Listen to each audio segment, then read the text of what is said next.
ये है इस कहानी का part 2। They immediately rush to the hospital. की शादी डिले हो गई। उस लड़के को कोई होश नहीं आ रहा था। He remain unconscious for the 2 days। लड़के के घर वाले लड़की के घर गए। देन उस लड़की के घर वालों ने उन लड़के वालों को सब कुछ बताया, जो चीज़ें उनके साथ हुई, और ये भी बताया कि इसके ऊपर जिन्नात का असरात है और आपसे पहले कोई भी इससे रिश्ता नहीं कर रहा था। जो रिश्ता आ रहा था वो कोई ना कोई उन पे वो रुकावट आ रही थी और वो रिश्ता ख़त्म हो जाता था। फिर किसी ने उनको सजेशन दी कि आप लोगों को ये घर छोड़ना पड़े, तभी ये सब चीज़ें जाके ठीक होंगी। उसके बाद उन्होंने वो घर छोड़ दिया। देन उस लड़की की शादी उसी लड़के के साथ हो गई और आज वो अपने घर में खुश है। So moral of the story is that sometime we have to face the challenges of the life. कभी कभी हमारी ज़िंदगी में ऐसे अजीब वाक़यात होते हैं कि हमें नहीं पता होता कि ये चीज़ें हमारे साथ हो सकती हैं, लेकिन उनको फेस करना और आगे बढ़ना यही ज़िंदगी की कामयाबी है। क्या पता अगर वो इन चीज़ों पे बिलीव ना करते और उन चीज़ों को इग्नोर करके और वो घर ना छोड़ते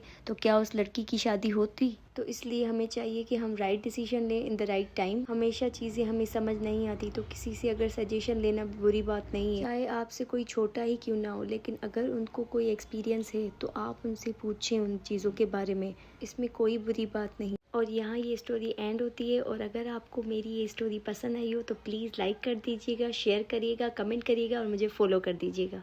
और अगर मेरी ये रेसिपी आपको पसंद आई हो तो आप मुझे कमेंट करके बताएं कि मैं आपके लिए और कौन कौन सी न्यू चीज़ें बनाऊं। और अगर आपको इस केक की रेसिपी चाहिए तो आप मुझे कमेंट करके बताएं, मैं आपको इसकी रेसिपी भी शेयर करूंगी। चलिए फिर मिलते हैं एक नेक्स्ट ब्लॉग में। बाय बाय, खुदा हाफिज़। मुझे दुआ में याद रखिएगा।